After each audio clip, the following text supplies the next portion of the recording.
Hi, my name is Anne McElhenney. And I'm Phelim McAleer. Welcome to the Anne and Phelim Scoop. It's week 62. That is 1 year and 2 months and 2 weeks since the 2 weeks to flatten the curve lockdown. Remember that? Yeah, we do. I remember it's very only 2 well. weeks, flatten the curve. And we'll talk about that later on, actually, about how we were all, save the health service, flatten the curve, Exactly. Just 2 weeks sacrifice. So week 62, and Gavin Newsom is going to let us have our freedom in a month or so. Apparently, and in other parts of the world too. But we're going to speak actually quite a lot about COVID later on when we interview Baroness Fox Order of Buckley. Yes, we interviewed Baroness Fox of Buckley, otherwise known as Claire Fox, on the recent British election that may have lessons for the American left and right, and the enduring fight for freedom. So, what else have we got in the show? Oh yeah, what a joke journalists are. What a joke. The New York Times catches up with the data that has existed and been as obvious as the nose on your face for decades. There is no population bomb. It was an anti-human hoax.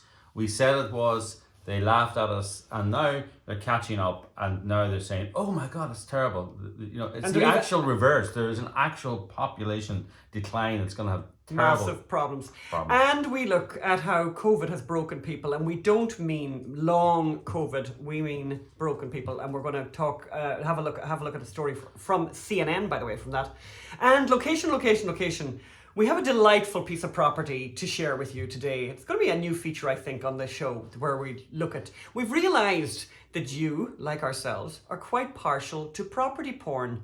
So you've come to the right place if that's your interest. And we have a little recipe. We had quite the busy... we had a very, very busy weekend. So the recipe is very, very simple, but delicious, and we would recommend. I would call the property section reverse property porn. Well, there's a bit of porn and there's a bit of Okay. Something for everyone. So let's go over first. Right now. Yeah, we did this. We just did the interview before we came on here with Baroness Fox, otherwise known as Claire Fox. Let's go over to that interview now. You'll love it. Actually, it's wide ranging and very interesting. It talks about everything from hoaxes to Harry. And just actually, before we go to the interview, I just want to ask Phelim, because I think it'd be good for our viewers to understand. So, Baroness Fox, she is has been elevated to the House of Lords. There are two houses of government in the UK: the House of Lords and the House of Commons. The House of Commons are all elected. Yes. Tell us about the House of Lords. House of Lords. None of them are elected. Some of them are hereditary. Some of them are appointed by the government. It's as she says in the interview. And set off, and she's there to abolish the House of Lords. She believes the House of Lords should be abolished because it's undemocratic and not elected. Okay, let's hear from Claire. It's like the American Senate, only no votes allowed. Let's go over to Claire right now. We're joined now by Claire Fox, also known as Baroness Fox of Buckley. She's the director of the Academy of Ideas, which she established to promote the shocking concept of a public space where ideas could be contested without constraint. My God. She's a former member of the Revolutionary Communist Party. She's had an interesting political journey through libertarianism onto running and winning election as a member of the European Parliament for the Brexit Party, although I think she would argue that it was the political parties that changed, not her. So Claire was recently recommended to be a baroness by Prime Minister Boris Johnson. I believe the correct term is she was elevated to the Lords. Oh, nice. So welcome to the very elevated Baroness Fox of Buckley. Yay! I thought I would to spend a bit of time with the plebs, today. So that's what we'll tip our forelock. Is what we do. Tip our That's forelock. Okay. yes. Very nice to see you, Claire. Yeah, very nice to see you. So first of all, Claire, could you tell us about the recent election results in the UK? They were local elections, so many of our listeners and viewers may not have even heard about them. But from what I can see, they seem to be part of the pattern that came to prominence with Brexit and was magnified by Trump's victory in 2016. So tell us about the recent results and the patterns that they're revealing about the electorate in the Western world. Well, it's interesting because after lockdown, not that we were out of it, there was always a danger that these local and regional elections, there were kind of regional elections for the Senedd in Scotland, which is the Scottish devolved parliament. Oh no, that's in Wales, sorry, Senedd in Wales, the Welsh devolved parliament and the Scottish parliament, as well as regional mayors and then local council elections. And I think a lot of us thought, because we've been locked down for so long, that maybe these elections would kind of come and go and there wouldn't be much engagement, right? But, you know, in a way, the public has been demobilized, demotivated, you know, told to stay at home and kind of shut up and butt up. And so it was unclear what was going to happen. And what was enjoyable, at least, was that the electorate did what they do so well, which is they went out and did things that have completely messed up and screwed up the political landscape. Always an enjoyable moment, and kind of voted in ways that nobody had quite anticipated. So there was one by-election, which is important because that's where a member of parliament was elected. That was quite a big issue. And it was Hartlepool, which is a very strong, forever Labour seat. That was it. It was also one of the places that I think it had the highest vote for leaving the European Union in the country. So Labour scraped through at the last general election, but they lost with great numbers to the Conservative Party. And what we saw was in England, not in Scotland and Wales, but in England, the Labour Party completely failed in any kind of a bid to challenge the Conservatives and lost a huge many councils to the Conservatives. And this is in areas, working class areas, where nobody ever votes Tory. So this, as you have indicated, Phelan, was a continuation of that, if you want, a kind of discontented ordinary people in this country just say the Labour Party are not for us. They've completely sold us out. They've become a middle class, you know, the phrase woke is used, woke party of students and identity politics, and we're just not going to vote for them. And even though it's apparently the Tories are the establishment, we prefer to go with the Tories because at least they delivered Brexit. That seems to have been what the vote was about. Now, just to confuse things, the Labour Party did well in Wales. That didn't happen to them in Wales. Wales is a very strong Labour area, but it's also got a Labour government in Wales. And I think that there is an element of truth to the fact that all of the people who were in power were treated well. In other words, Tories weren't punished in any way for their COVID policies. In fact, they were rewarded. You know, Boris Johnson, I mean, I might be skeptical of particularly the attacks on civil liberties that come with lockdown, but that is not a broadly felt issue.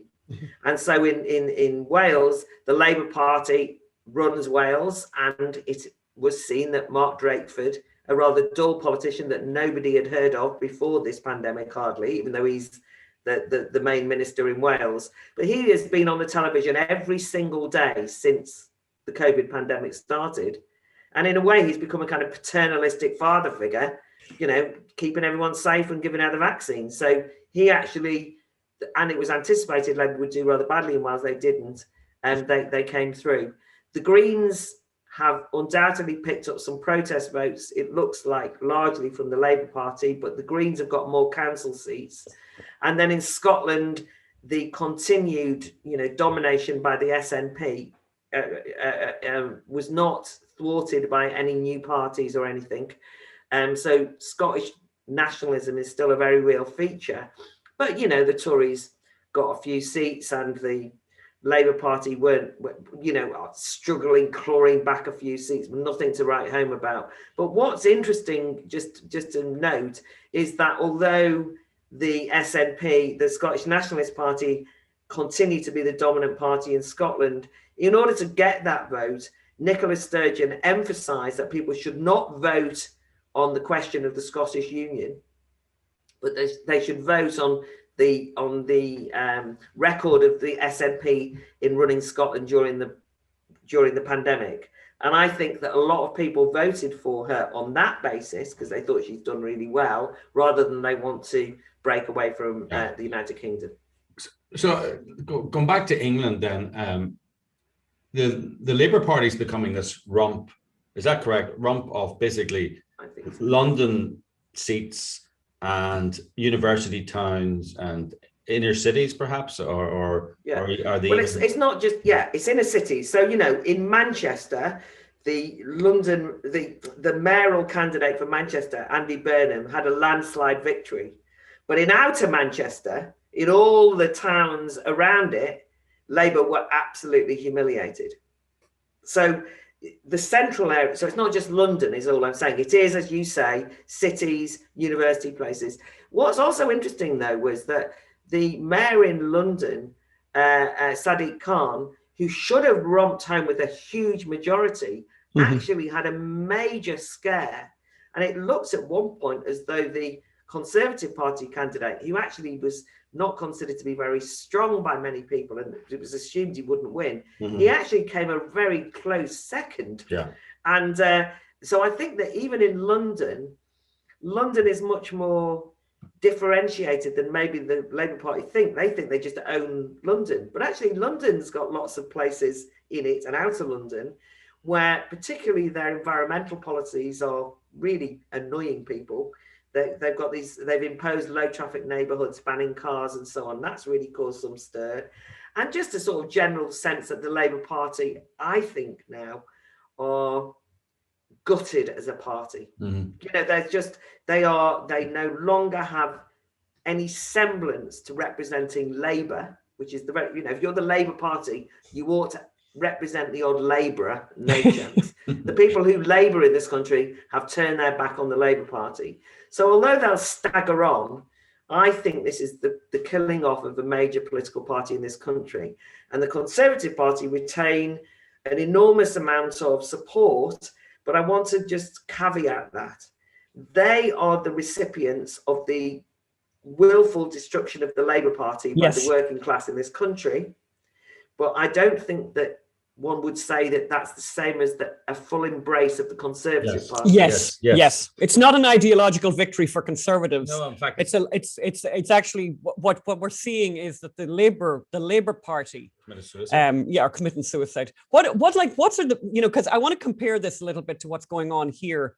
I mean, and because we saw with Brexit came first, then Trump got elected. And I think there are parallels that are worth mentioning. I mean, you know, is what the Labour Party in the UK have done by alienating their voters. The labourers. I'm wondering if there's anything that we could learn here, and would hope that might happen. Something similar might happen here. Well, I mean, I think that it sort of happened there simultaneously. All I'm saying is it's not over yet, and I don't think it's over yet in America. That's all. And I mean, these elections were not hugely significant, as it were, in the context of British politics. I mean, you know, it's not a general election, but it was an indication, I suppose, that spirit of resistance has not been thwarted yet. And this was after a year of people being locked down and losing a lot of confidence. Yes. So I think it was, in that sense, a kind of hopeful sign that those instincts are still there. But, you know, there's no doubt about it. None of us really understand. None of us know what the impact on that kind of dissident resistance will be from this terrible period of atomization and isolation and politics being suspended. I mean, when democracy is effectively shelved, which is what's happened here, and democratic decision-making has just been explicitly taken off the table, you know, no accountability and so on. We've yet to see what it feels like when things return to normal, and how angry people become about the collateral damage of lockdown policies that nobody voted for, but which obviously they couldn't vote for because it was a pandemic, but which were never accountable. And so I think there's yet a long way to go in the swirling through of this. I want to ask Claire, because you're very wise, Claire. You've been watching politics forever. You've read everything. How shocked were you by what just happened, particularly in the UK? And we talked, I know off air, we talked a little bit about Ireland earlier. How shocked are you of how people have behaved? So the first thing is that this is an interesting thing. I hope you'll find it interesting. The Brexit voters were completely split about how to respond to COVID. Right? There was no, you know, you couldn't say that the people who were more skeptical about the kind of more authoritarian lockdown measures were, you know, that the skeptics were all Brexit Party supporters or Leave voters, and that everyone else. That's just not the way it played, right? In fact, something rather interesting happened, which confused me, which was that the people who wanted to show responsibility and social solidarity with the vulnerable were working people who in many ways were intolerant of people who complained about civil liberties abuses and said, oh, for God's sake, it's a public health crisis. We've got to look after people. So that was weird, because in a way it showed me, apart from anything else, that never ever take anyone for granted, never try and lump everyone together. It's always more complicated. And secondly, that sometimes if you just simply state that you support freedom and hope that that's enough, that there are other factors. So I think that it was wrong for some of my, my peers who were sort of desperately pro retaining freedom, that they sometimes sneered at those who went along with a lot of the measures and called them kind of cowards or sheeples who didn't know what they were doing, or said that they were absolutely terrified out of their minds and therefore they were useless and why couldn't they be braver? I mean, that seemed to me to be, that was basically what was going on.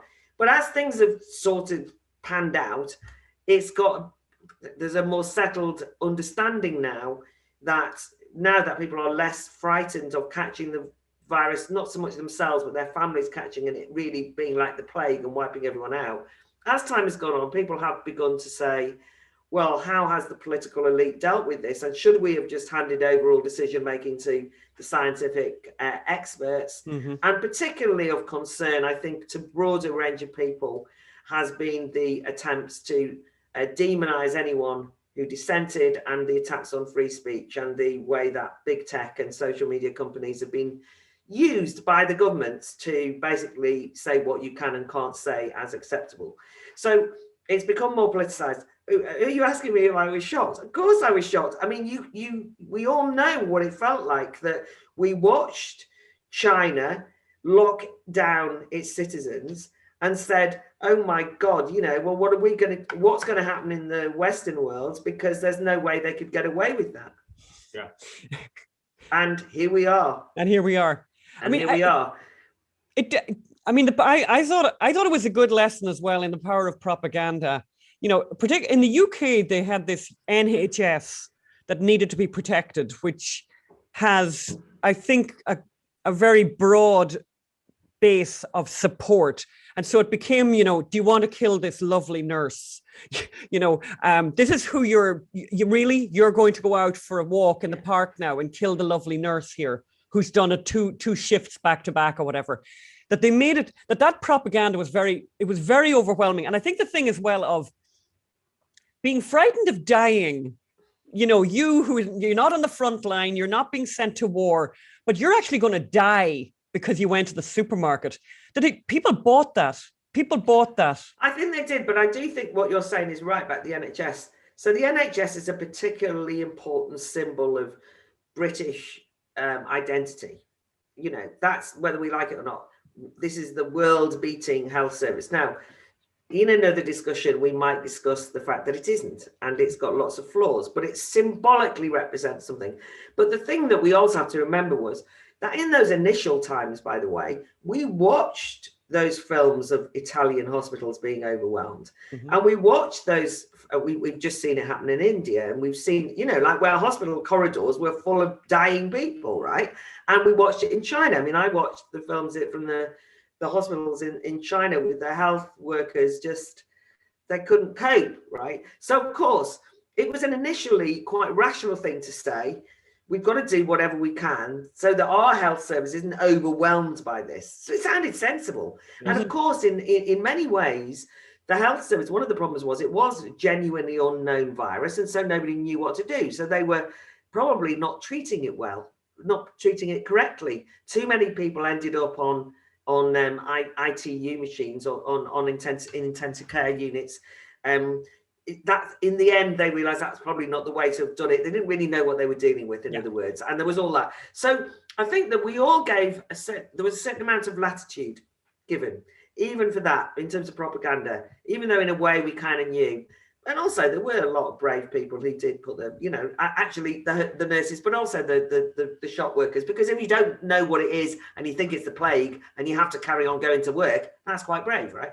So that's fair enough. But gradually, as people started to become more accustomed to what was going on, that's where the propaganda started. I think it was like, in case they now don't follow the rules, we've got to ramp up the kind of fear factor. We've got to ramp up the what's at stake factor. And, there was a genuine thing, which, as you just said, that it wasn't even so much you'll kill the nurse, it was that you'll kill Granny. Oh, yeah. One of the most despicable campaigns was to say to healthy young people, if you break the rules, then Granny will die. You will be killing your own elderly relatives. And of course, that's a terrible accusation. But I think that the greatest mistake, and I mean, God, I'm not going to get into, there'll be inquiry upon inquiry, and eventually we'll understand what happened. But one of the things which I think was unforgivable was they did not need to demobilize society. You could have said to people, all those 20-somethings who were absolutely going spare and driving everyone else mad with their families and, all that energy, all that youthful energy, 16 to 30-year-olds. You could have done the equivalent of a land army, right? They could have been out, I don't care which bit of voluntary work you would have wanted, but they could have been out planting trees, painting the outside of old people's homes. Yes. You know what I mean? They could have been, they were not vulnerable. They could have helped, but they were told to stay put. And what they did was they basically, in an undifferentiated way, told everyone that they were not to leave the house and not to do anything, and that your way of being brave was to do nothing. And I think that has psychologically kicked the stuffing out of people. And it also destroyed the public realm and the public sphere.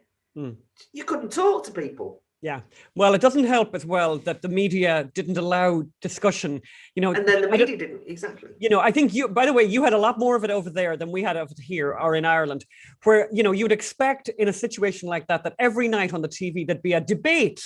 There would be a good debate, a robust debate with somebody saying, is this actually the right thing to do? Have we done a cost benefit analysis, whatever, which of course has never been done ever. But that never happened. So people, particularly, I'm clear about that in Ireland, but it's very similar here. You just never heard anything else. Like all the mainstream media here did not have any dissenting voices. They weren't allowed. And it was actually, the only dissenting voice was the government hasn't done enough. Well, that's, by the way, we were talking about the collapse of the Labour Party. The Labour Party also, because one of the things I haven't noted is that whilst I'm saying we've got to be understanding about why people went along with it, a lot of people really have suffered during this financially, because not everyone was on this furlough scheme where the government paid 80% of wages, but lots of people weren't on it. Self-employed people on 0 hours contracts. I mean, people's went into financial penury apart from anything else, and just were, if your life, all these jokes that people have said, but it's also true, which is that, lockdown's fine if you've got a lovely flat in a garden, right? Not great if you're in a grim, tower block, right? In the middle of where there's nothing to do. People's lives were miserable, have been miserable. And the Labour Party, instead of representing the lives of ordinary people in this country and pointing that out, guess what they said? Lockdown faster, harder, quicker. Why aren't the government? So they never showed any empathy or sympathy. And they only understood it in terms of make sure people get money. You know what I mean? So they made a fuss about saying, up the amount of money they get. But there's more to life than just earning money. Yeah. You have to have something to spend it on. You need to be able to go out with your mates to the pub. You need to be able to collectively get together and have a chat. And once you deny that to people, you basically tell them that they are irrelevant to the solution, to society. Their lives are irrelevant. You just do nothing unless we tell you to do it. Now that has to be psychologically crippling. So one of the biggest victims of the whole thing has been free speech. I think that's really, really clear. But you spoke just recently in the House of Lords. I was listening to your last speech where you were talking about this free speech legislation that they're trying to, which bizarre. I agree with you, like crazy bizarre thing that you would have to legislate. But when you were doing that, you gave two examples particularly egregious examples, but very representative examples of the kind of attacks on free speech that are happening in the UK. Could you tell us about those two examples? Yeah, I mean, this is an attempt by the government to do something positive. I don't know if it's going to work, which is to bring in a law that defends academic freedom, defends free speech on campus. Now, I don't think it's the right way to tackle it, and I'm going to be arguing about it. But the point is, the argument against it, again, from the opposition benches, is not that how to improve this law so that we can have better defense of free speech, but is that we don't need the law at all because there's no free speech problem on campus. And you just think, well, you are mad. Anyways, that's it. So I was trying to explain I support the law with reservations, but so the two examples are a woman called 𝙎𝙤𝙃𝙄𝙎 in 𝙁𝙘𝙤𝙀 University in Scotland, who she's a mature student. She's mature in the sense that she's 29, not 19. Yes. To me, she's still a child. But anyway, and she's and there's a seminar at university, and they're discussing feminism and so on. And she, in a discussion, and they were invited to debate and participate in this. And she pointed out that she thought that by saying that people who identify as transgender can, for example, participate in sports, so a male who identifies as transgender can then, as female and is transgender, can then participate in female sports. This is obviously a big territory in America, right? But anyway, she pointed out that testosterone, having that much testosterone in your body, if you're a 30-year-old man, is quite a lot of testosterone, no matter what you've done in the recent year or two, and that this might give you a biological advantage. And she also pointed out that women have vaginas. And she also forgive me for saying the word, even as somebody said, the idea that I said that word in the House of Lords was shocking enough. But she said it in her seminar. Correct. And she has been hauled before a disciplinary panel and told that this is,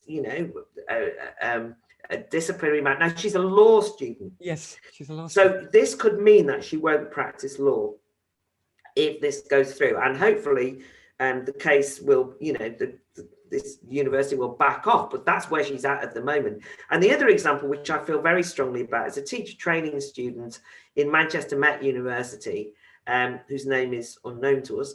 But he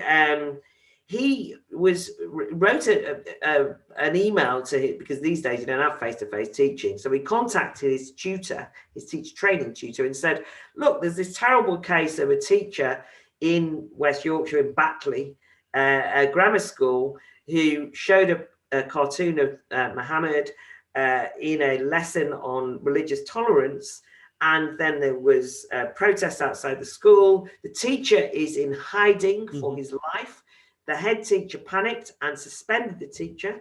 And basically, this teacher has been abandoned. He's hiding for his life. Now, this is in the context of only last year, a French teacher who also showed the cartoon being butchered and beheaded for the same offence. So when this teacher's in hiding for, fear of his life, he's not making it up, because once there was massive mob outside the school demanding he be sacked and dealt with, you'd be scared, right? Mm-hmm. So the trainee teacher in Manchester wrote to the head of department and said, look, I want to know what you think about the fact that the education unions haven't defended this teacher, right? His own union. Now, we have had the whole pandemic, had the teaching unions saying the most important thing is our members' safety. We don't want them to catch the virus from primary school pupils, kids, right? But one of their members is actually having his life threatened, and they say, calm down, everyone. We don't want to discuss a very delicate, sensitive situation. And that was after they'd stayed silent for weeks. Yeah. They also, by the way, were the same union that preached that violence is silence when it came to silence is violence when it came to Black Lives Matters. But silence apparently is not violence when you throw one of your own members to the wall. So this teacher training student, 19-year-old, about to be a teacher, says, what do you think, head of department, of the fact the teaching union's done nothing to defend him? And would you defend me if I showed that picture in a lesson? because I teach religious studies. And would you, the university, defend my right to do that? Hypothetical. And the reply was, would you please come to a disciplinary panel next week so we can discuss whether we forward your case to a permission to practice panel, which would basically mean that before he's ever been a teacher, they ban him being a teacher. They didn't answer his question. They immediately cut. My God. Yeah. My God. Now, even the government's academic freedom bill will not protect either of those students, ironically, because it's only about academic staff. But at least the government are trying to send a signal. I mean, I give them credit for this, trying to say we need academic freedom on campus. But I mean, those cases are, I mean, you have loads of them in America, but they just summed up to me, for me, that, you know, there is an atmosphere of total intolerance that allows these things to occur, and that progressive people on the left, and I'm from that tradition, are going along with it because they would say, well, the problem is bigotry of a transphobic woman in Scotland, of a potentially Islamophobic somebody, you know, really that teacher trainer really is having a go at Muslims, which is so insulting to Muslims, by the way, because the majority of Muslims do not think that you should form a mob outside a school because of showing a picture of Muhammad. That's just a small group. But of course, they represent, in identity politics terms, self-appointed, they represent all Muslims. But also, for me, it just strikes me actually as not fair that you're allowed free, as an academic, you're allowed free speech on campus, but I'm not allowed free. I can be arrested for saying something on the public high street or in a debate. You can actually be arrested now in Britain for free speech, for saying something offensive if someone finds it offensive, and your DNA taken and all that. If someone finds it offensive, which allows me to segue into the fact that Claire wrote a book called I Find This Offensive, which is available at all bookstores. Has just been republished. I think it's called I Still Find This Offensive. I Still Stand, and we will put up the links so that people can get Claire's book. Yeah, but actually, I mean, it's I mean, why should academics, by the way, if of course, free speech is not a good thing, why should academics get a carve out? No, so the idea is, and I completely understand that because I've asked the same question, as it were, but a bit like with artistic freedom and press freedom and academic freedom, these are supposed to be enhanced free speech provisions, right? You know, you're meant to have even more free speech. Now, for those of us who believe that free speech is unlimited, but you know, like you say, as a journalist, how can you have press freedom if I can't go off and interview whoever I want, right? And you have a kind of sense of what press freedom means. Artistic freedom, it's like, as an artist, you have to be able to explore all avenues, you know, express yourself however you want. And academic freedom, because universities are supposed to be the place where you pursue truth, ask awkward questions, overturn orthodoxies, there's a particular understanding of a protection. Now, I agree with you. For me, we all should have all that all the time. All I'm saying is there is a historic concept called academic freedom. And that academic freedom concept is being betrayed by academics and academia on universities. So I don't think the way to fight all of this is simply by having laws on every single thing that's got special protection. Yes. And I want free speech to be a much greater value, of much greater value to everyone in society. But I think we can see, again, this is like lessons from the pandemic times. You know, one of the things that I realized is that we can say, well, you know, free speech matters. How can you take down that video? Why are there no debates on mainstream media? Why isn't there anyone who says this is called a when they say take that down, people will say, well, yes, but you can't have anyone say anything, Claire, in a period like this, because safety comes first. Yeah. And actually, when I heard that, I thought, well, that'll just show you. My book, I Find That Offensive, is actually about how safetyism had actually, before it was fashionable to use that silly word, how the issues around safety were the thing which had basically trumped free speech, because Yeah. people would Yes. say psychological safety Yeah. was the kind of expanded thing. Well, hasn't that come to roost? I mean, my goodness, Wow. we've just seen that. And the main thing I'm trying to say is we never won the arguments. You know, so actually people do say, if it's a choice of safety or liberty, I'm going for safety. And I think it shows you that we can't be complacent. You have to win the arguments. So my attitude to the academic freedom bill, Phelim, is similar to yours, which is I resent the fact that there's a bill protecting free speech on campus. Yeah. Yeah. But at this stage, I'm prepared to say anything that shows a smidgen of leadership from the political elite. Yes. They're prepared to defend free speech. I will grasp on, but I will also grass them up and say, well, whilst you're doing that, you're bringing in a really scary thing, which is the online safety bill, online safety bill, in which they've made it very clear that lawful speech online will be banned and censored under that bill if it psychologically upsets anyone. I would be more into the academic freedom bill, free speech bill, if I felt academics not deserved it, but there's been nobody more censorious than academics.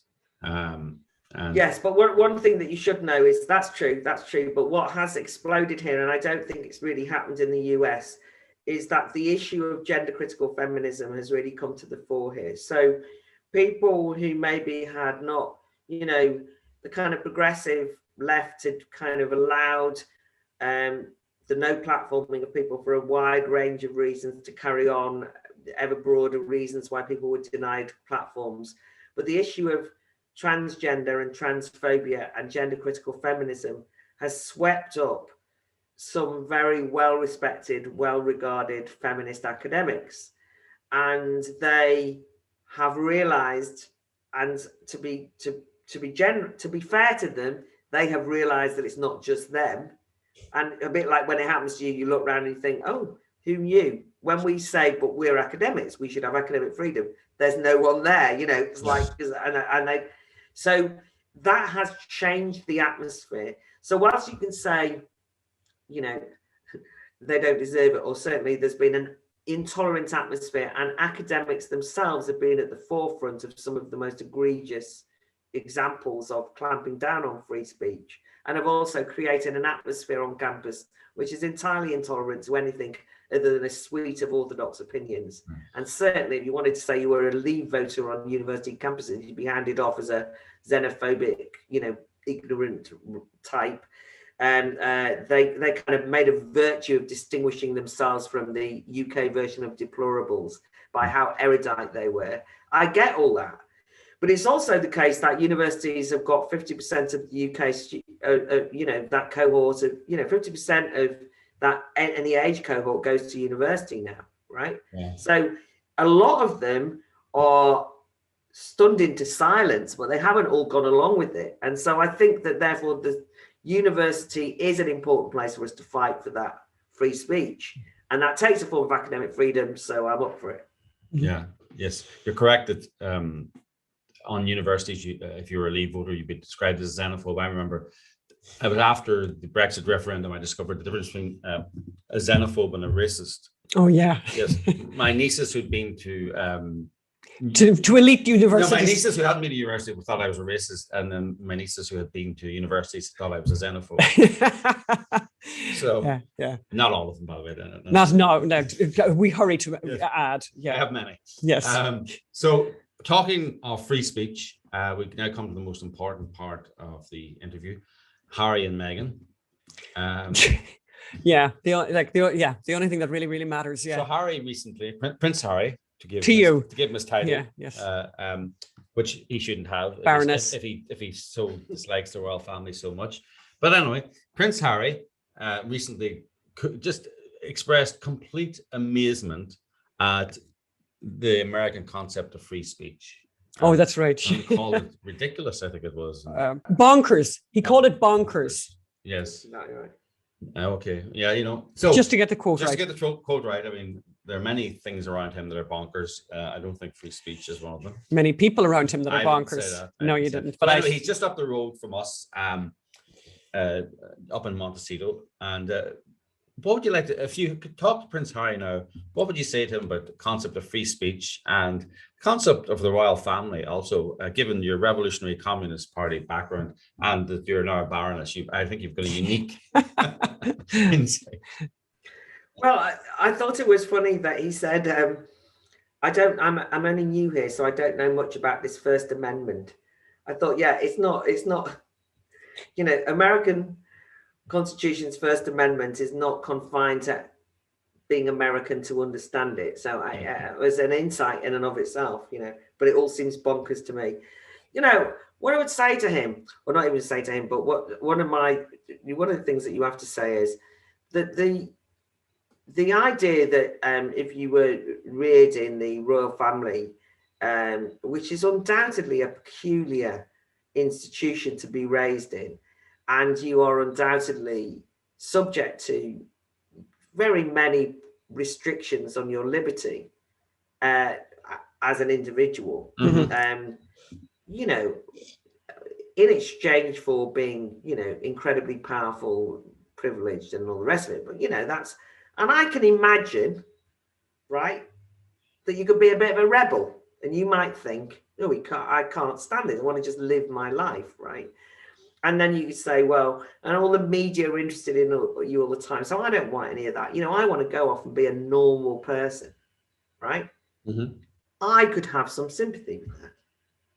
But what's happened is that a man who claims that he wants a private life without media intrusion has ended up becoming somebody who has revealed every most intimate secret of his family life, his inner soul, such as it is, his relationship, his, what did he call it? Genetic inheritance. That's right. It means that he doesn't understand biology any more than he understands American Constitution or free speech. But, there he is. And he's kind of got this kind of therapeutic psychobabble. He's spilling it all. You just think, well, I had sympathy with you when you were trying to escape the spotlight. Yes.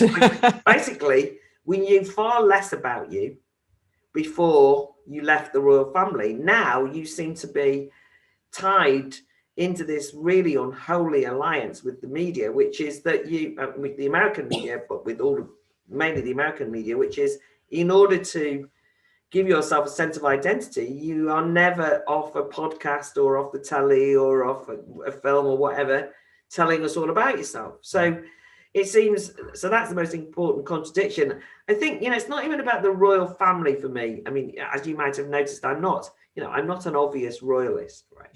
No. That has not changed since I've gone into the House of Lords, which obviously, by the way, I think the House of Lords should be abolished. It's an undemocratic second chamber. I still think that. Right, it's ridiculous to have a House of Lords, right? I'm there because I got offered it, and when does that often happen? And I thought, my God, I want to change things politically. Maybe this is a platform, and I'm getting on a bit. I'll take it up, right? So that's what I'm doing. The royal family, I am definitely more Republican than I am a royalist. However, I do have some sense of respect for, I don't know, loyalty, even family loyalty, right? And a bit of dignity and a bit of duty. I think these things are quite important, so even though the royal family might be this very ambivalent institution, the virtues that it ideally represents, he is turning his back on. And they are virtues that I think are virtues for us, whether we're in the royal family or not. Yes. And therefore, I think it's really unpleasant to watch the whole thing. And you will know that in America, I mean, by the way, I've hardly commented on this at all. I probably regret commenting on it now. But I made one or two very, very, very minor comments on social media. And I spent about 3 or 4 days fighting off Americans calling me a racist. Americans, they were all Americans. They weren't following me. And out of nowhere, there was a kind of like troll army of people who said, how dare you attack these wonderful people? And it was kind of very much posed, which was an interesting, because I thought, well, this is weird. It was very much posed as, kind of like, most British people are white supremacist supporters of the old royal family, and so they didn't know when I say they didn't know they were talking to when it was me, but when they were sort of saying royalists like you, I was thinking, God, nobody has said that to me in that fit, right? Defending this white institution against the modernizing instinct and so on and so forth. So, and was then accused of racism. So actually, I think it's actually a really big issue in America on the race, or even more than here, although it has been an issue here. Sorry, just the other bit though, that is that the thing that's slightly confusing is that I don't know if you've been following this, the disgrace of the BBC. Oh yes, very closely. Very closely, yes. Yeah, fascinating. So on the one hand, it's kind of, it's kind of I kind of notice that the BBC are squirming somewhat, and they deserve to squirm. And I think that the Martin Bashir interview with Princess Diana, which has been well discussed now, and the new report out by Lord Dyson from the House of Lords, basically revealing that, in fact, Princess Diana was effectively conned into doing that interview, or the circumstances of it. That's the kind of story as it is. And those people who are really keen to bash the BBC, and I understand why they would be, are very keen to leap on that. But there's something I'm just slightly nerve-wracking is Princess Diana was not she had agency. She, to a certain extent, knew what she was doing. I mean, she wasn't exactly wandering in. And partly, Princess Diana, or the Dianification of the royal family at that time, was about this kind of row in the establishment about how the royal family should be. Should they be the stiff upper lip, blah, blah, blah, or should they be the touchy-feely therapeutic?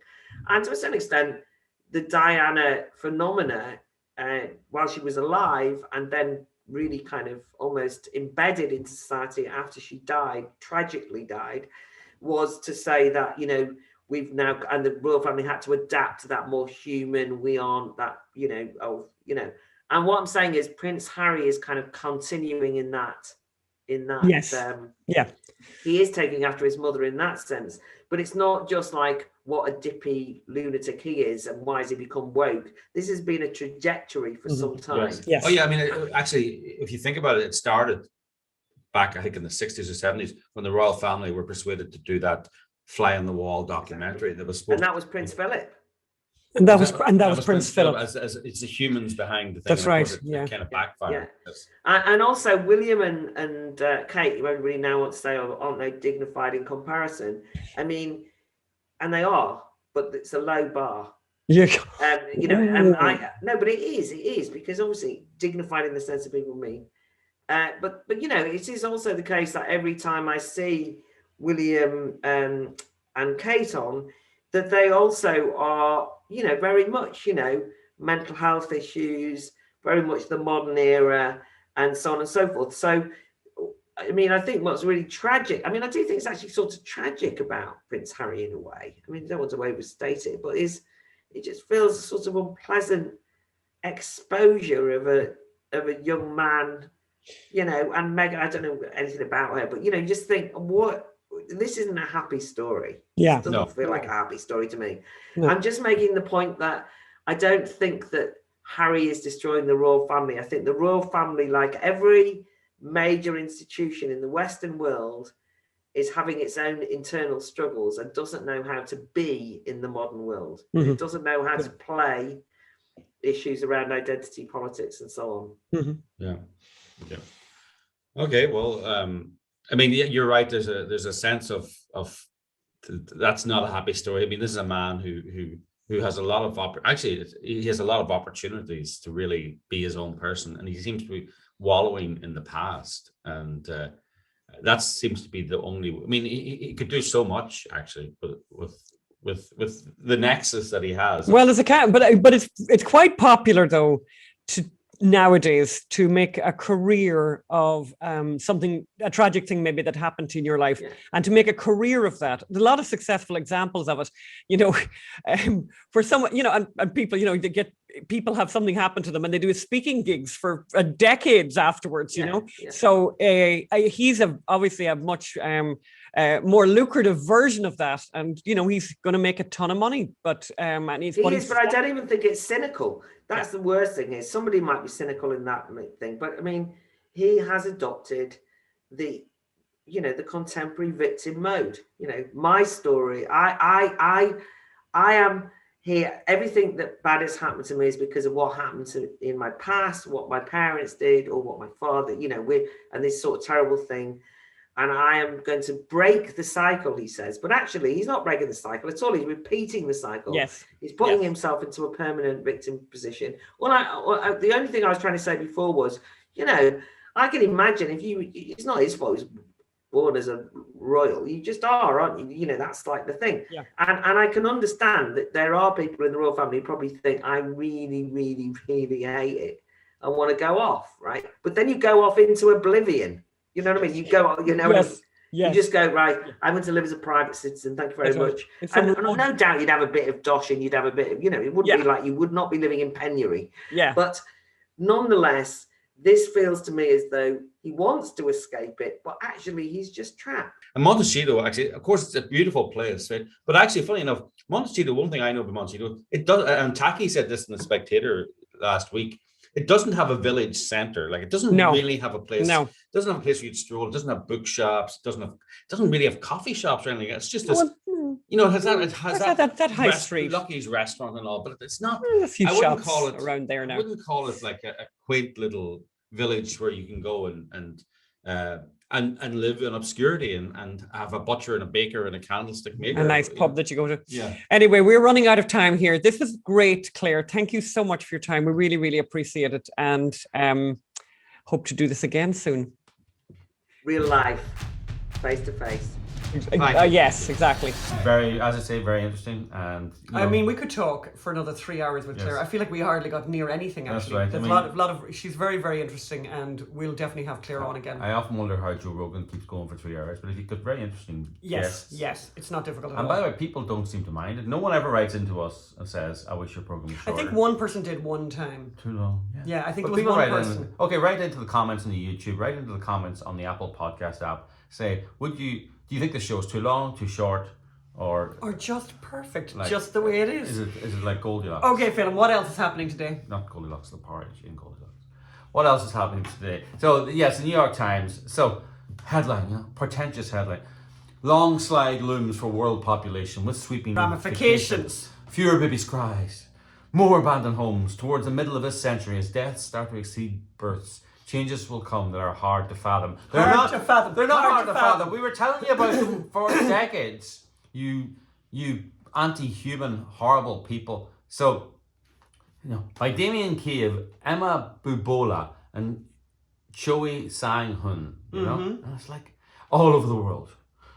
Countries are confronting population stagnation and a fertility bust. A dizzying reversal, unmatched in recorded history, that will make first birthday parties a rarer sight than funerals, and empty homes a common eyesore. And it's like, it goes on and on. Maternity wards are already shutting down in Italy. Ghost cities are appearing in northeastern China. Universities in South Korea can't find enough students. And in Germany, hundreds of thousands of properties have been razed and the land turned into parks. Would that not be a good thing?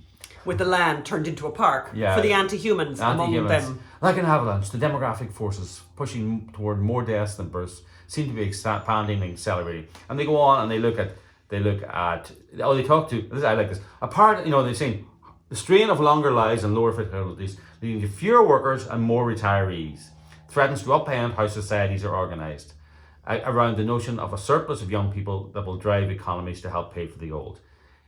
You know, by the way, who were the people saying your pensions are unsustainable? We said that. Your pensions are unsustainable. Yes. Because, you know, by the way, they're unsustainable anyway. You can't have someone working for, you know, here in LA, you have a cop or a firefighter or a parking meter attendant, by the way, because that's a high stress job. They can work for 20 years, retire on a full pension, so they work for 20 years and live for 60 years. I have a question, Or Phil. 50 years. I have a question. Yes. So where in this story, in this blockbuster story in the New York Times, does the New York Times say, whoopsie daisy, we've been writing and propagating and proselytizing a completely erroneous story for decades, starting with Paul Ehrlich and the population explosion, where apparently we were all going to be dead or of starvation, by the way, at the turn of the century. Yes. So is there a whoopsie daisy in there? Is there a mea culpa? Not in the slightest. Not in the slightest. And this is what they do, you know. So now we have the whole world up in arms and up the whole economy being changed for climate change.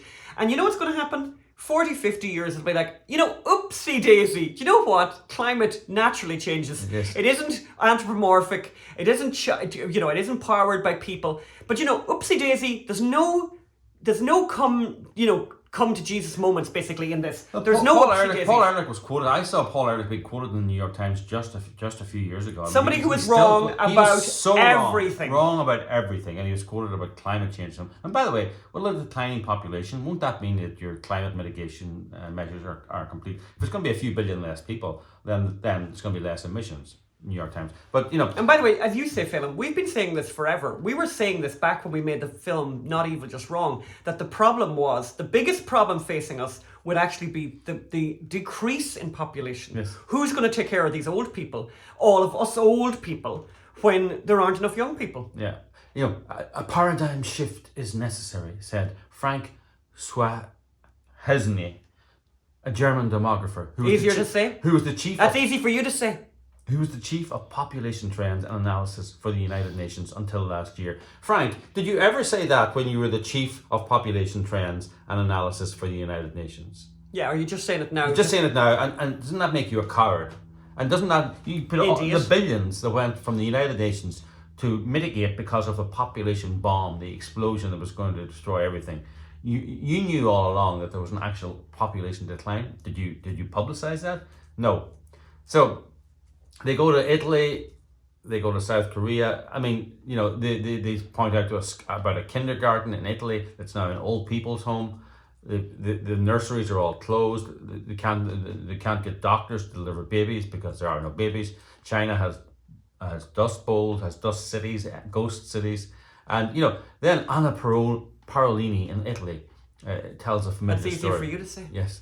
She left her small hometown in northern Italy to find better job opportunities. Oh, I wonder would the liberal deindustrialization, we need to learn to code and we just close small factories in towns. Would that have anything to do with her moving to Milan because she's on a salary of $2,000 a month and lives in a shoebox in Milan and doesn't have the room for her children? I wonder would environmentalist policies that that hate the suburbs, would that be something to do? Shocker. You know, if you live in a small apartment where the environmentalists want us to live and don't live in a suburb, in a house with a garden near a park, then of course you're going to have less children. But so environmentalists create a problem and then say we need to, then scratch their head why we have a problem. So New York Times, I'll take you serious when you go back and analyze your own coverage of the population issue. I mean, just to be clear, I suppose we should tell people what the population issue is. China had the one-child policy. Mm-hmm. By the way, influenced by Paul Ehrlich and the population bomb. But when you have one child, and that child has one child or no children, you're then left with one child either supporting 8 elderly relatives or 16 elderly relatives. That is what they call unsustainable. That is fine if that child wants to do that. Some of them won't do it. Some of them will be unwilling or unable to do it. Some of them. So you're not then left with one child supporting 32 people. It's completely unsustainable, especially in a welfare state. Can I just remind you, Phelim, of the very funny thing that happened? We weren't very long in California and we were invited to a party. Do you remember that That's film right. in Santa Monica? Yes. Say no more. Mm-hmm. So we go into the party in Santa Monica and, and there's a woman there, a pregnant woman there, and she has like a little child with her, like maybe one child or 2 children, but she has another child. She has one child and she has another. She's very pregnant. She's very pregnant and she has another child, right? And she sits down beside me and I'm asking her how is she doing, and she says, "Do you have children?" And I said, "No," and she said, "Thank you. You're a better person than me." And I'm like, I didn't even know where she was. It took me so much surprise. I couldn't work out what was going on, and she went, I said, what's that now? What is it? What? Because I love people thinking I've done something good, by the way. So I'm always wanting to encourage that, right? Yeah. So it's delighted with that. On the record. On the record, it was like, great, tell me more about what a great person I am. So I was a great person because I wasn't as sore on the planet as she and her offspring were going to be. Yeah. So yes, that's Santa Monica. You educated her well. I educated her.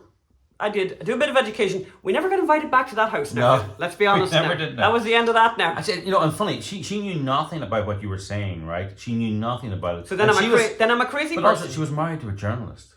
I know. We're not going to get into it. All right, moving on. No, actually, I mean, it's funny. It's like Franny Armstrong, my old nemesis, Franny Armstrong, who created the movie The 𝙎𝙤𝙤𝙃𝙬𝙤, about how we're all going to destroy the planet because of overconsumption.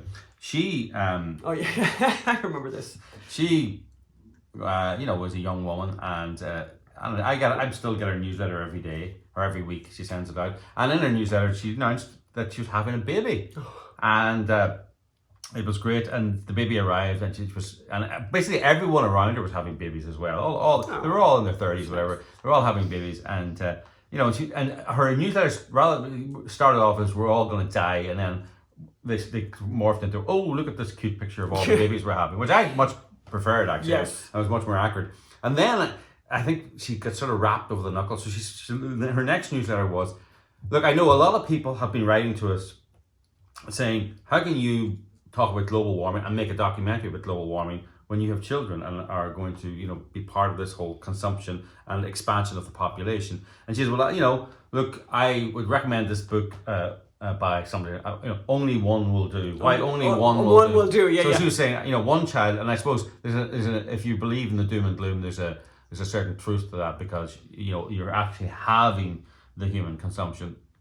But then about a few months later, she announced she was expecting a second child, and she's never addressed the topic ever since. Yeah, that was the end. That was the end of that. That was the end of that. So in a more sobering and sad story, CNN, it's very funny. Like the mainstream media, basically acknowledging, slowly, they're starting to acknowledge the stories that we talked about well over a year ago. And here's one of them, which I just think it's terrible. It's basically they've interviewed people. My description of these people is people who are broken by COVID, and they're not broken by long COVID or any kind of symptoms from COVID. These are people who didn't have COVID, but who are broken by the lockdown, basically. For all the people, so here's how CNN starts this story. For all the people who are clamoring to get back into the world post-vaccine, there are plenty who are saying, nope, we aren't ready. Yeah. Even with science of the vaccine on their side and liberating new CDC guidelines on masks issued last week, it's about what people are comfortable doing. Getting on a plane, going to concerts, shopping for groceries in person, or going, or going to the movies are some of the things that they feel uncomfortable about and that they're basically not going to do. So they go through this bunch of people, they speak to a few people, they've got Dawn Moore from Congers in Georgia. She's 55 years old, We're not going to be hermits in the house, but I think there are still so many unknowns right now. Simply because I've gotten both vaccines doesn't mean that I can just go out in public and act as if nothing ever happened. Then what's the point in taking the vaccine would be my kind of question to that, right? We went to a restaurant and we had good social distancing. And when I got a promotion, we got inside and I'm horrified because I'm looking around and these people don't have masks on. And I'm thinking, what's wrong with these people? The servers had masks on, so we didn't take ours off. We'll keep going out to eat, but outdoors or only takeout. Oh, I love this bit here. The theatre is totally out of the question for me. Very important. But at the drive-in theatre, you feel. This is. Yeah, the theatre. This makes me. Yeah, go on. I mean, it's wrong to say happy, right? But sorry, movies have been pumping out left-wing, hateful, anti-conservative, anti-Republican, anti-American crap for decades now. The theatre has been that plus.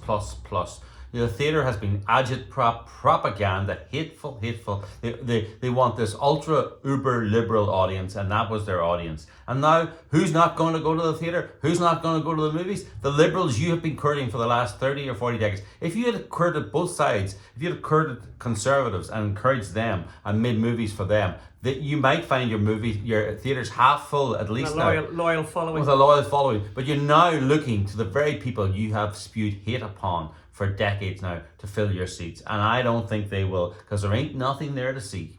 So then another story from the CNN, another one. I'm just going to do one more of these, but they're really awful. 𝙎𝙤𝙤 𝙈𝙘𝙀𝙡. She's 72. She's in Indianapolis, Indiana. And here's the line I thought, before the pandemic, this is what she used to do. I used to take my 2 grandsons to and from school every day. This is really sad. That ended last year in March. And if you want to believe this, she says, my daughter lives 12 miles from me and I'm not yet allowed to come over. My daughter is extremely cautious. I look forward to being with the boys again. I've missed a year of their life.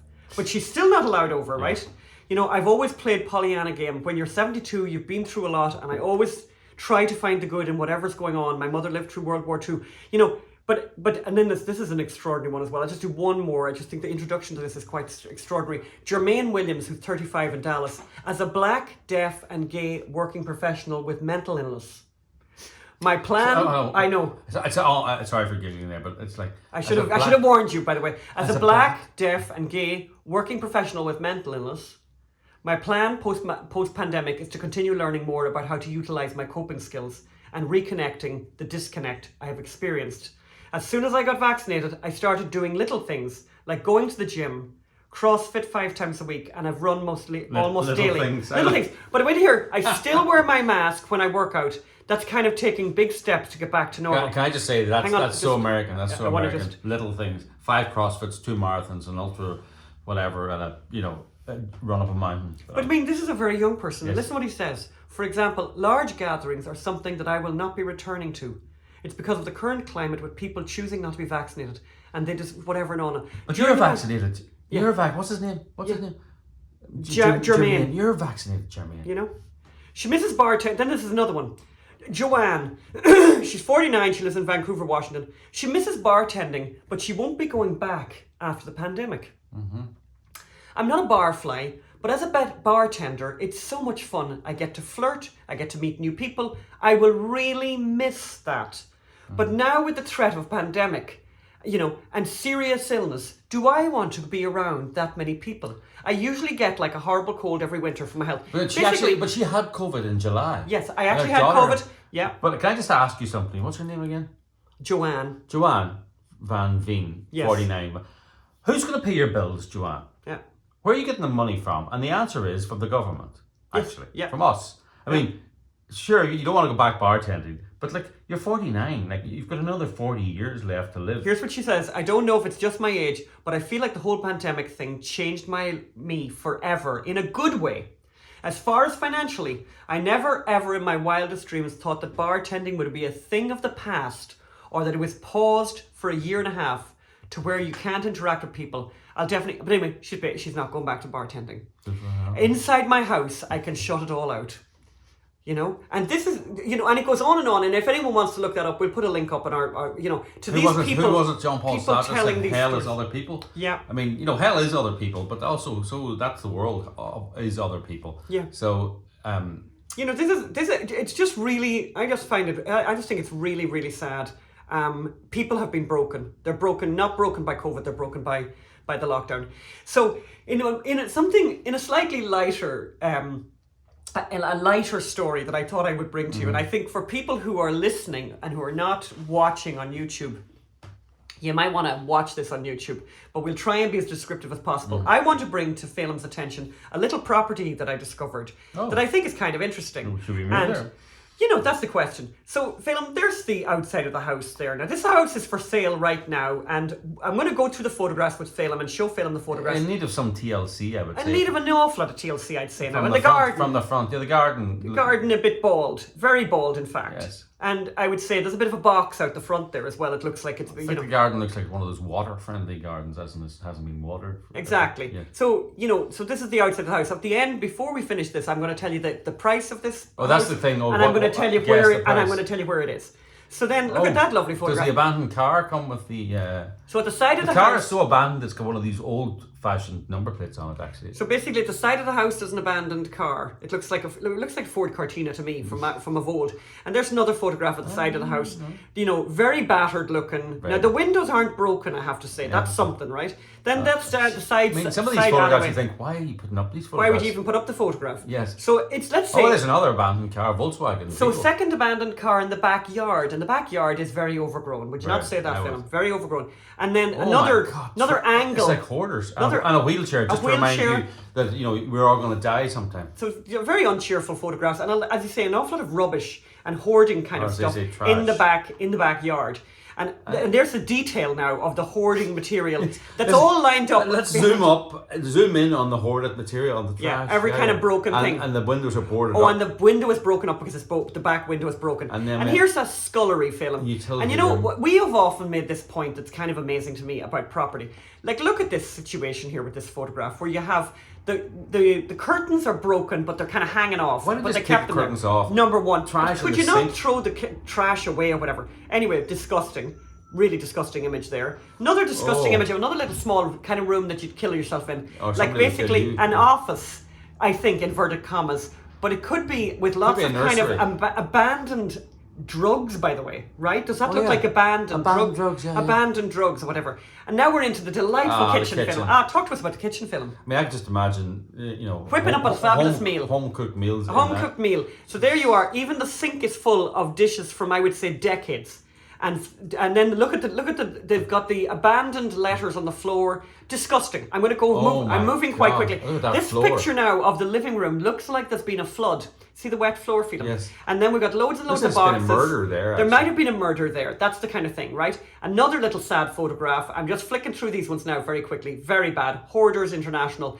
And then look at that photograph of the bathroom there, Phelan. Listen, How I can just delightful. imagine days lounging in that bath. You wouldn't call that now a spa bathroom now, no matter what you were saying to yourself.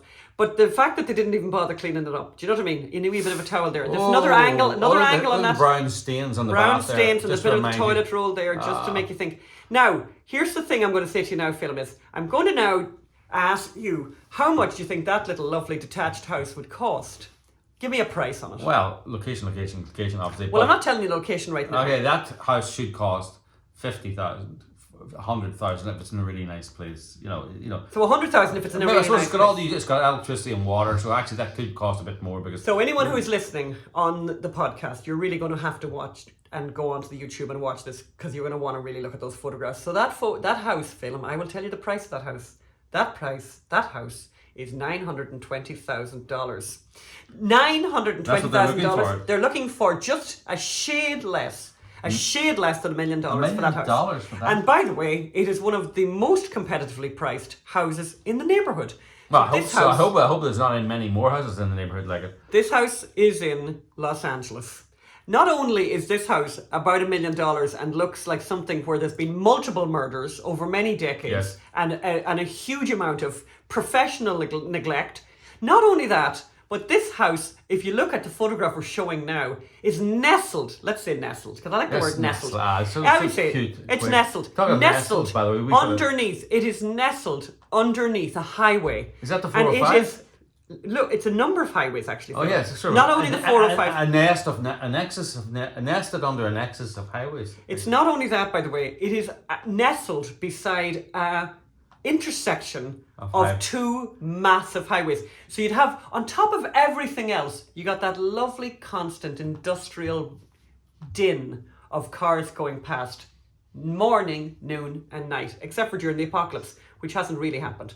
So I just thought that was really delightful. I thought it was really important that people realise how mad real estate is here. But what I decided to do, just for the crack, and by the way, you can play this game at home as well, and I have to say, this is the kind of thing, once you start doing this, It's a rabbit hole. it's a rabbit hole. So property porn is something, Phelan, and I have a problem with. We're going to be, we're coming to you for help. This is who we are, right? Yeah. So it's just interesting to have a little look around the country and to look at other little properties we could get for the same price. It was 920,000. So 920, and I actually... By the way, I want to tell people, if you're wondering why all these Californians are coming to your towns and your cities, and That's why.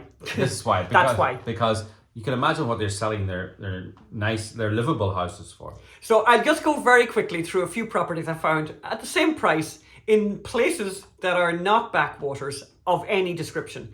So here is a beautiful home in Fort Myers, Florida. And I'm only going to do the exterior. And by the way, I did the interior photographs and they're fabulous. But just look at that beautiful property. That's a property for the same price in Fort Myers. And then look at this delightful property. Look at this delightful property. And there's an interior of that one, by the way. This one in Clearwater, Florida. Look at that gorgeous house. And by the way, just look at this, yeah. Look at that house. It is a 4-bed, 4-bath, right? In Clearwater, another very well known. And look at this delightful place. Okay, that's colonial. This colonial. That makes colonial. That is like. I just love this. We're moving through this very fast. This one, by the way, this lovely property is in Louisville, Kentucky. A beautiful place. I have been to Louisville. 5 beds, 7 baths, just 8,900 square feet. As you do. And an acre, more than an acre. I mean, and just a delightful house. So this is why you're being people, invaded by Californian refugees. This is why people are moving to your neighborhood, because that's what their money, they've lived in, as Phelan said earlier, they've lived in a shoebox basically, in New York, or a shoebox in Chicago or whatever, and now they're living on a ranch in Nashville, and they're thinking, it's like the best thing that ever happened to them, and they're delighted with themselves. We're at the very end of the show now, and the last thing I want to do is bring you a little tiny recipe. This is a very short recipe. We had quite a big weekend. We had 2 very large events that we had to speak at, so we were a bit tight on time for making an unusual recipe. But I love this. I've bought a new Ninja. My old blender died. And I went to Costco, because the great thing is, if your blender dies and you have any problems with it, you go bring it back to Costco for about 1,000 years. So this is the new Ninja. I love it. So we decided to make a smoothie, and this is a very easy smoothie that I would highly recommend. Really nice breakfast with almond milk. As you can see me there, I'm putting in 2 cups of almond milk, about 2 cups of almond milk. And by the way, people do this to your own taste. Then I added some peanut butter, and I've added frozen bananas that have been in the freezer, but I would cut them up a little bit when you're putting them into the blender, just to give the blender a little bit of help. But put your liquid in first, then I put in the Greek yogurt. I put in some full-fat Greek yogurt, always full-fat, none of this low-fat stuff for us. And then pulse that in your Ninja, or in your blender, whatever kind of blender you have. And it's really, really nice. And you'll see at the end, actually, because we first of all had a go of that, and then we had a visitor, our friend Julie, and I said to Julie, would you like some? And I told her what was in it, and she went, I said, well, maybe you'd like some berries in it. And she said she'd like some berries in it. So we put the berries in, yum, yum, yum, yum. Very popular. The first one, we could have been too heavy on the peanut butter. I think it was a little bit. I would recommend a lesser peanut butter. So maybe I put in too much peanut butter. So I mean, you'll see the quantities there in the video. And by the way, just decide yourself. But I do think a smoothie is an incredibly fast breakfast. Everyone's going to start writing now and telling me things about putting spinach in. There's no spinach in this house. Yeah. It's one of the things I just don't do spinach now. Oh my God. Magda now is looking. I can tell Magda. I'm not even looking at her, and I can tell Magda, of course, puts spinach in. Yes. Oh no, totally, big time. And she puts in kale, and she puts in carrots and everything like that. Magda has a child who thinks it's a treat to get cashew nuts. Oh, and now nuts were always a treat. No, he thinks it's a treat to eat cashew nuts. Yes. Were they unadulterated cashew nuts that he ate now, or were they salted cashew nuts? Unadulterated. Yeah. He'll eat unadulterated. He thinks it's a treat now. Most kids think candy's a treat, dark chocolate. And can I just say something? Oh, a dark chocolate. Now, but interesting with that particular child, by the way. You know what might be wrong with him? It reminds me of a story of my brother. So my brother one time bought a horse. He did. He bought a horse because he decided he would ride a horse. Anyway, he bought a horse, and the horse was very, very frisky. The horse had unbelievable energy. And then he met somebody, and the person said to him, "What are you feeding the horse?" And my brother said, "Oh, he gives him nuts all the time. The horse only had nuts." And this would explain this young man, Eric, who is basically being fed too many nuts, I think. I think there might be a nut problem, because we saw him last night. Now, he ran up and down and ran up and down and ran up and down.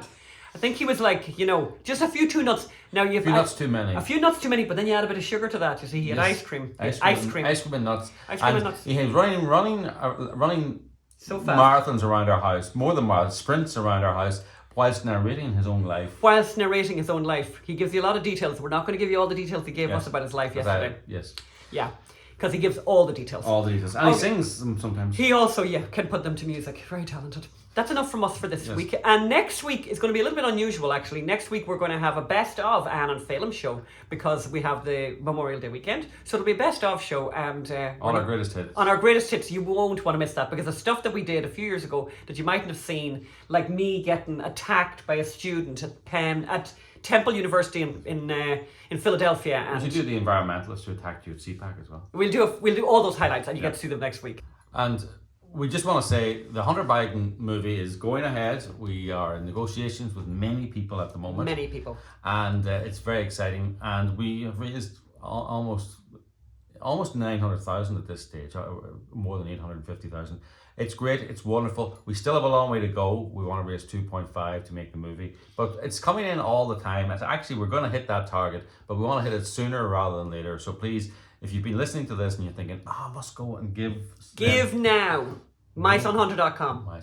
Very, very demanding. MySonHunter.com. But it's true, folks. I know you've been wonderful so far, and I know there are people out there going, yeah, I must do that, I must do that. We need it now because we're actually in production now, and we have to pay for locations, pay for actors, pay deposits, hire people, and shockingly, people look for money when they're hired. And it all costs money to make these bookings. So please, we need the money now. Please give what you can, and don't postpone it. Don't postpone it. Thanks so much. Go to mysonhunter.com. Thank you.